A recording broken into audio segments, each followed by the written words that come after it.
What up? Welcome to Spire Metro Books. This is Carlos. And today we're going to be going over the books that I've been reading so far in the month of November and what I plan to try to achieve before the end of the month. Get right started here. In honor of the Amazon release of the Wheel of Time adaptation, I'm nearly done with The Eye of the World by Robert Jordan. If you're part of the booktube community, this is a classic, epic fantasy story that was finished by Brandon Sanderson, whom we all, for the most part, love and enjoy. And it's so far really enjoying it.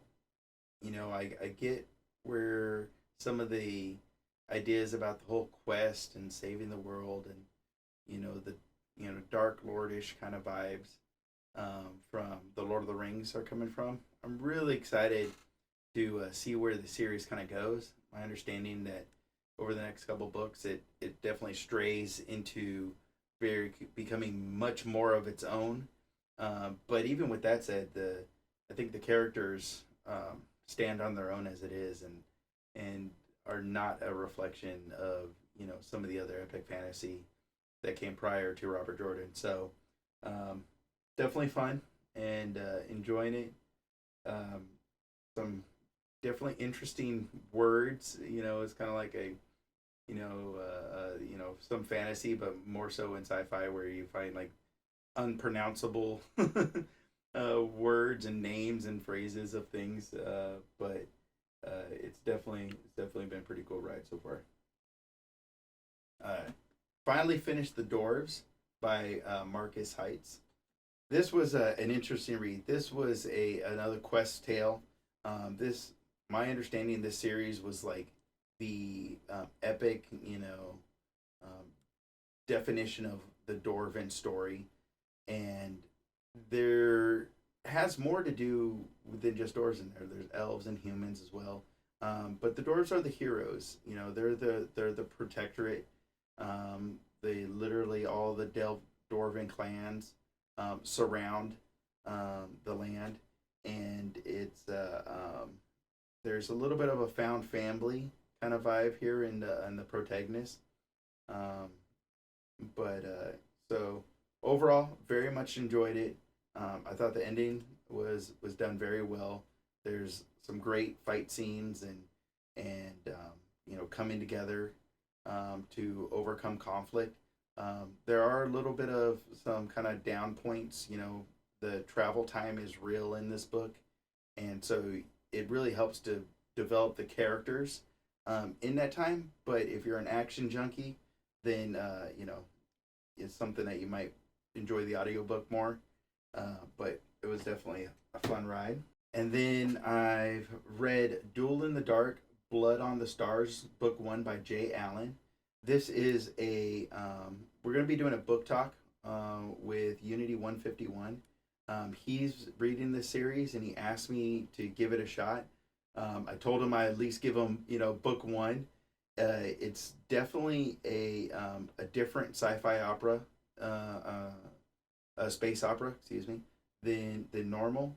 It's plays out a lot more like a chess match between the two different factions captains, and it's a long drawn out battle where there's lulls and spikes in action. There's also more ground maneuvers and combat and plot than there are some of the space operas we've been doing recently, which I very much enjoyed. I was a line medic in the U.S. Army, and so hearing the stories of the grunts and those with the boots on the ground is something that I really found that I enjoy. And I really didn't come to that conclusion until I actually read this book. We've been reading Jack Campbell's Lost Fleet and series, and I've found that I was missing those kind of components. Whenever they would happen, I would want a little bit more. And this book, Jay Allen gave that to me. So far so good. Really enjoyed that. I am currently reading Order the Vespers by Matilda Reyes. This is a book where I met the author at DragonCon, and it's a self pub. It's a very interesting story. With the protagonist is a young female who has multiple personalities, and she is basically joining an occult kind of group that is there to bring balance to the world. I don't want to get too much into spoilers here, but there's really a intriguing appeal to it.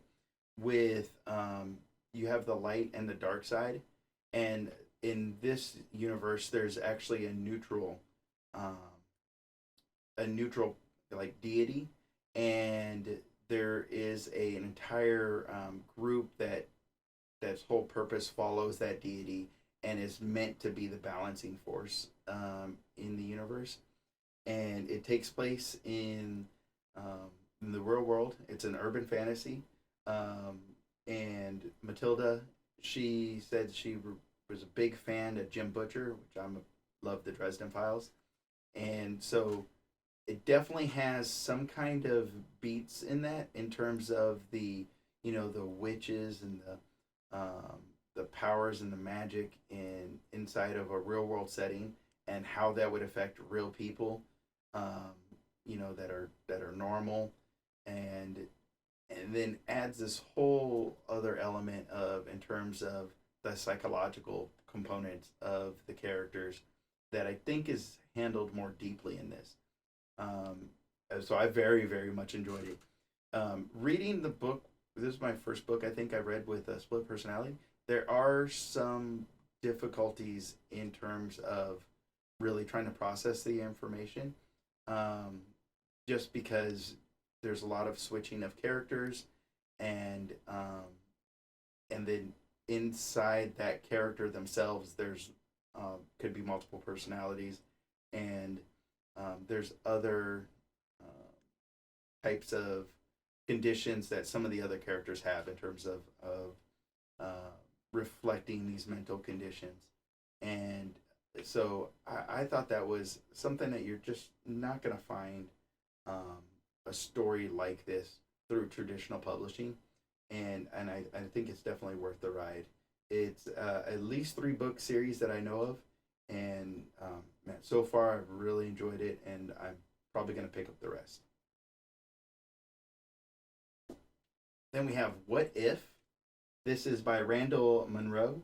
I listened to the audiobook and just looked into the book a few times because there's a lot of drawings. I don't know if it's camera and inside the actual book. But the audiobook is narrated by Will Wheaton, and so it's of course really well done. The prose is very funny. The whole setup for the book is basically the author's a scientist or has some type of scientific background. People have emailed in ridiculous questions. Like one example is, how large is a mole of moles? And I didn't know what a mole unit of measurement was before listening to this book.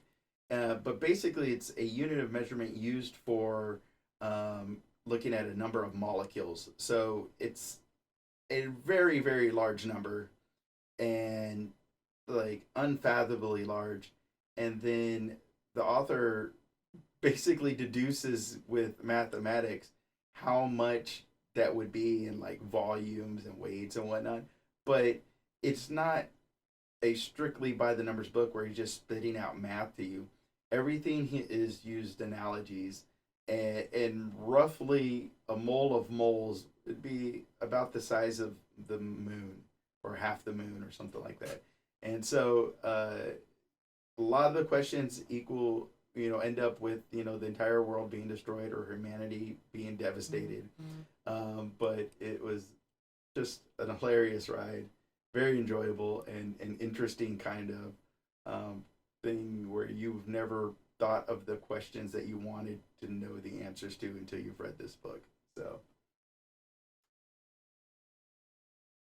and then we're getting into John Carter of Mars. I've read the first book, A Princess of Mars. This is a bind up of the first 5 novels, and so I'm just going to be continuing with that. The short stories are fairly short. John Carter is what I saw the movie adaptation, and my understanding people didn't like it. To me, it was not a well done movie, but I was not that vested in it, so it was entertaining. Things blew up. He jumps really high. Basically, it's a classic sci-fi novel. This is done by the same author that brought Tarzan. Really fleshed out the concept of what we think of Tarzan outside of the Disney adaptations. And John Carter is basically a normal American. I think he's from Virginia. And then what would that look like if you went to Mars and there was a civilization there? And because of the differences, especially back when this was written, their concepts, the size of Mars being so much smaller, that we'd be essentially superhuman was his take on it, in terms of being able to punch because we're so much stronger and be able to jump really far and be heroic. Feelings out of the book that it's a little dated, just in terms of some of the context, and in some of the characterizations, male and women and their roles. There wasn't a lot of showing us what the actual fight scenes would be. Like, I believe there's one point in there where there's an epic fight, and it was 10,000 versus a few, and the author basically just summed up what happened, as opposed to like putting us into that fight and really seeing what that would look like. And a lot of that I just took to this was written, I believe, back in the 30s. John Carter of Mars, first book, Princess of Mars. Overall, it was a good story, good enough to at least continue on with it. Now, getting to what I'm going to try to knock out the rest of this month. The Tanning of America by Steve Stout, I believe is how you pronounce his name. How hip hop created a culture that rewrote the rules of the new economy.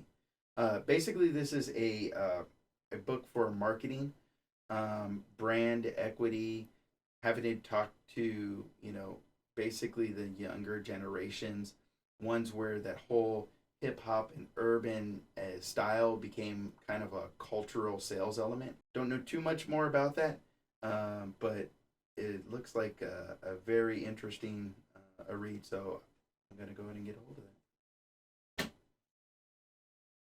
All right. Marcus Aurelius Meditations. Now I'm a big fan of Ryan Holiday. He's one of, if not my most favorite nonfiction authors, and he's a big study of Stoicism. And Marcus Aurelius Meditations is one of his go-to recommendations. And so I picked up the physical copy as well as the audiobook of this. It's a very short read, but this is one of those books that is meant to be read over and over again, and so you could take some like life lessons from it. My understand it's actually more in story form, but to me it comes off a lot like going through the book of Proverbs, where it's just good advice or words to live by if you want to follow those kinds of philosophies.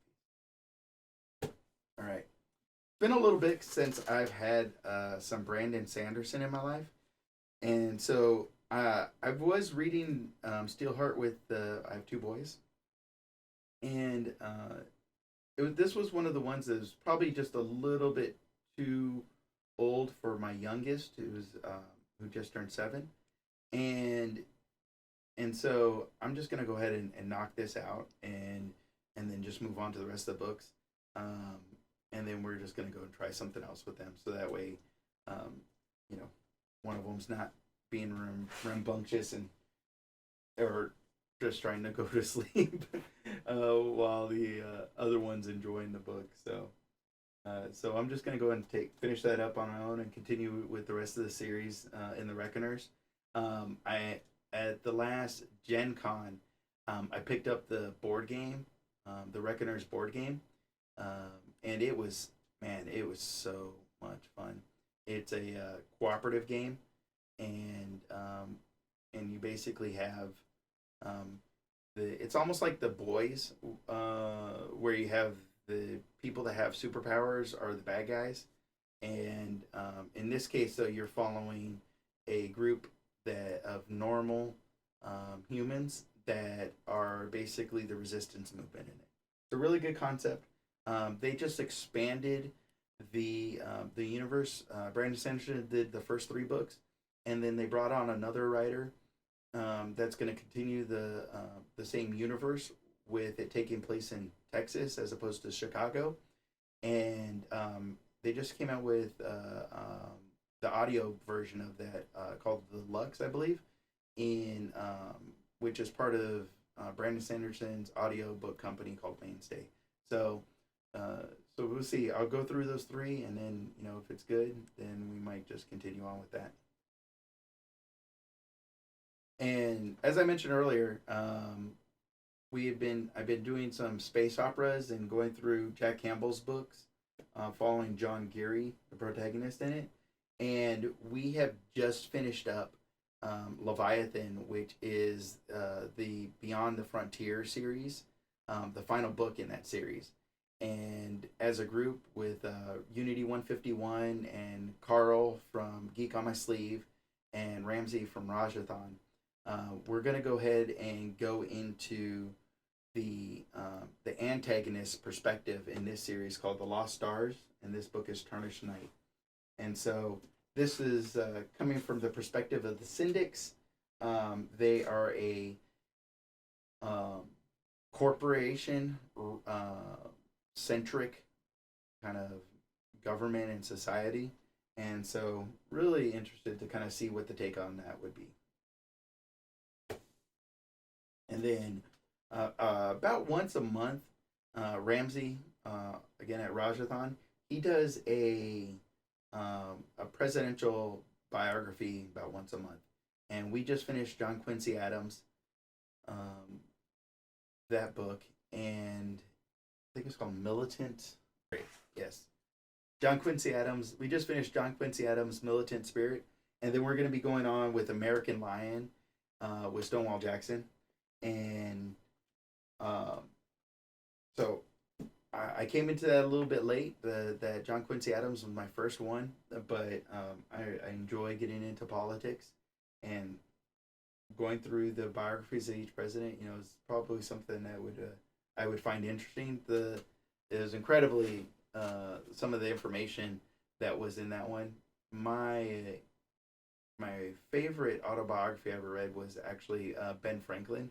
When I had broken my leg, I actually was going through rehab, listening to that audiobook, and the stories that came out of that were really inspiring. And so that was many years ago, and so getting into these presidential biographies, I'm hoping to be able to gain something from that as well. All right. So that's what my month of November's look like so far, and what hopefully, I don't think I have enough time to knock out all of those, but I got a little bit of time on that presidential biography, and so hopefully I could get caught up with that. Right now, I've finished my goal for the year of 75 books, um, but I'm still behind on my goal in the page count. My goal for pages is 35,000 pages. I believe I'm at right around 29,000. So December is going to be a big month. So I'm going to take the time that we have for Thanksgiving weekend and for the holiday weekend, and hopefully be able to jam out several in there. Definitely going to be relying on audiobooks and the Kindle app to help speed that along so I could read more quickly. And but man, it's been a great year of reading. I hope it's been a great year of reading for you. If you're interested in or have any questions or comments, put it down below. And don't forget to subscribe. Thank you so much.